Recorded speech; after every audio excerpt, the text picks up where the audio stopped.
कधी कधी आयुष्यात काही लोक असे भेटतात जे आपल्याला जवळ घेत नाहीत, फक्त कमी लेखतात. तुमचं काम कितीही चांगलं असलं, तुमचा स्वभाव कितीही शांत असला, तरी त्यांना सतत अपमान करायला मजा येते. ते टोमणे मारतात, छोटी छोटी चूक मोठी करतात, तुमच्या स्वप्नांवरती हसतात आणि तुमच्या मूल्याची थट्टा करतात. अशा लोकांना काय करायचं? त्यांना रागाने उत्तर द्यायचं की त्यांच्यावरती ओरडायचं का त्यांच्यासारखं वागायचं? अजिबात नाही, कारण तुमचा राग त्यांचा विजय आहे आणि तुमचं शांत राहणं हा त्यांचा पराभव आहे. चला तर मग पाहूयात अशा लोकांना कसा धडा शिकवता येईल. तर पहिला धडा, अपमानाला उत्तर शब्दाने नाही तर यशाने द्या.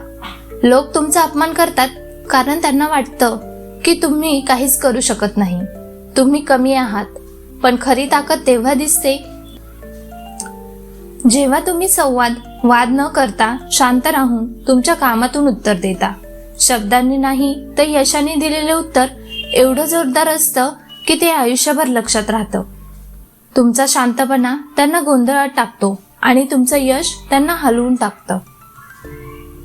दुसरा धडा, अपमान करणारा कधीच तुमचा स्तर ठरवत नाही. जे लोक तुम्हाला कमी लेखतात ते खरं तर स्वतःच कमी असतात.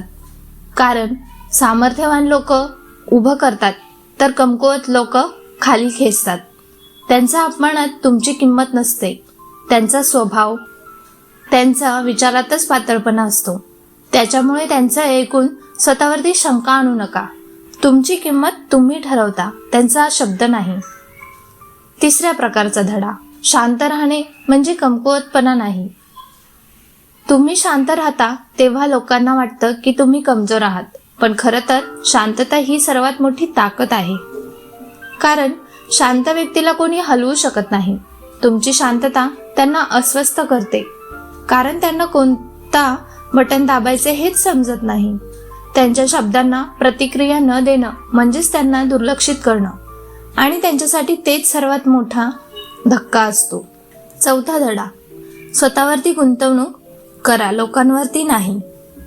तुमच्या भोवती कोण काय बोलतंय यावरती लक्ष देऊ नका. तुमची ऊर्जा फक्त तुमच्या सुधारण्यासाठी वापरा. लोक बदलत नाही, पण तुम्ही बदलू शकता, कारण हेच तुमचं सर्वात मोठं शस्त्र आहे. रोज थोडं शिकणं, थोडं वाढणं, थोडं चांगलं होणं, यामुळे तुमचं आयुष्य बदलतं. लोकांच्या शब्दाऐवजी स्वतःवरती फोकस करा, तेच तुम्हाला अजय बनवतात. पाचवा धडा, तुमची प्रगतीच त्यांच्यासाठी सर्वात मोठा धडा असते. काही लोकांना शिकवण्याचा सर्वोत्तम मार्ग म्हणजे त्यांच्यापेक्षा खूप वर जाऊन दाखवणं. तुम्ही मेहनत करत राहिलात की तुमचं उंच जाणं निश्चित आहे, आणि तुम्ही वर गेलात की त्यांचा अपमान हळूहळू लहान वाटू लागतो. तुमची प्रगती, तुमचा बदला, तुमचं यश हेच त्यांना आयुष्यभरासाठी मिळालेला धडा असतो. सहावा धडा, तुम्ही थांबत नाही हे त्यांना दाखवा.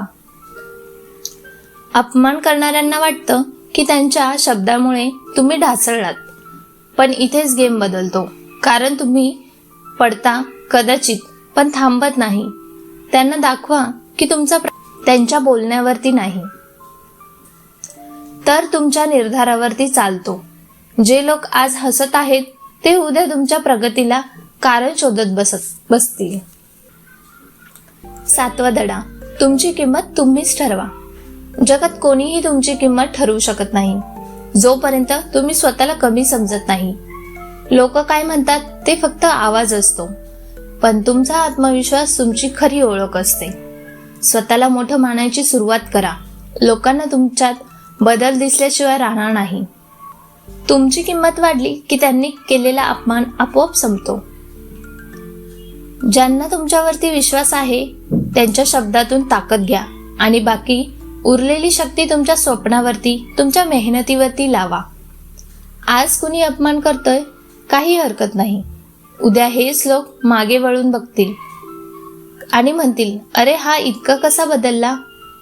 त्यांना उत्तर द्यायचं नाही, वाद घालायचा नाही, फक्त शांतपणे पुढे जायचं आणि यशाने त्यांना दाखवायचं. कारण दाखवलेले उत्तर नेहमी शब्दांपेक्षा भारी असते. धन्यवाद.